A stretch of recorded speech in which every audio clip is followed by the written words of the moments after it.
2020 ലോകകപ്പിൻ്റെ സെമിഫൈനലിൽ ഇന്ത്യ ഇംഗ്ലണ്ടിനെ നേരിടാൻ ബുധനാഴ്ച ഇറങ്ങുകയാണ്. മുംബൈയിലെ വാങ്കഡെ സ്റ്റേഡിയത്തിൽ ഇന്ത്യ സമയം രാത്രി 7 മണിക്കാണ് മത്സരം ആരംഭിക്കുന്നത്. സൂപ്പർ 8 മത്സരങ്ങളെല്ലാം ജയിച്ച് ഗ്രൂപ്പ് ചാമ്പ്യന്മാരായിട്ടാണ് കരുത്തരായ ഇംഗ്ലണ്ട് സെമിയിലെത്തിയത്.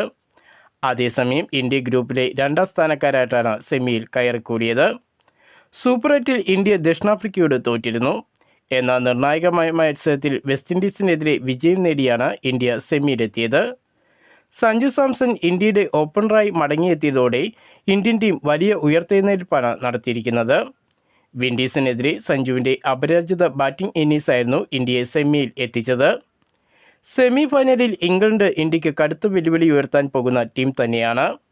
ലോകകപ്പിൻ്റെ ഗ്രൂപ്പ് ഘട്ടത്തിൽ അവർ പതറിയെങ്കിലും സൂപ്പർ 8 മികച്ച കളി പുറത്തെടുത്താണ് ഇംഗ്ലണ്ട് സെമിയിലെത്തിയിരിക്കുന്നത്.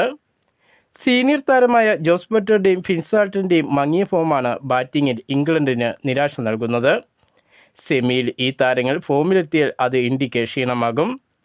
ക്യാപ്റ്റൻ ഹാരി ബ്രൂക്കിൻ്റെ മികച്ച ബാറ്റിങ്ങിലാണ് ഇംഗ്ലണ്ടിൻ്റെ പ്രതീക്ഷകൾ. ഇന്ത്യൻ ഓപ്പണർ അഭിഷേക് ശർമ്മയുടെ ഫോമില്ലായ്മ ഇന്ത്യക്ക് വലിയ പ്രശ്നം തന്നെയാണ്. സെമിയിൽ ഇഷാൻ കിഷൻ ഫോം തുടർന്നാൽ ഇന്ത്യക്ക് ഗുണമാകും. ടോപ്പ് ഓർഡറിൽ നിന്നും തിലക് വർമ്മ മധ്യനിരയിലേക്ക് മാറിയതോടെ ബാറ്റിംഗ് അല്പം മെച്ചപ്പെട്ട പ്രകടനം നടത്തുന്നുണ്ട്. സഞ്ജു സാംസൻ്റെയും ക്യാപ്റ്റൻ സൂര്യകുമാർ യാദവിൻ്റെയും ഉത്തരവാദിത്തത്തോടുകൂടിയുള്ള ബാറ്റിങ്ങും ഹാർദിക്കിൻ്റെയും ദുംബയുടെയും വെടിക്കെട്ടാണ് സെമിയിൽ ഇന്ത്യ പ്രതീക്ഷിക്കുന്നത്.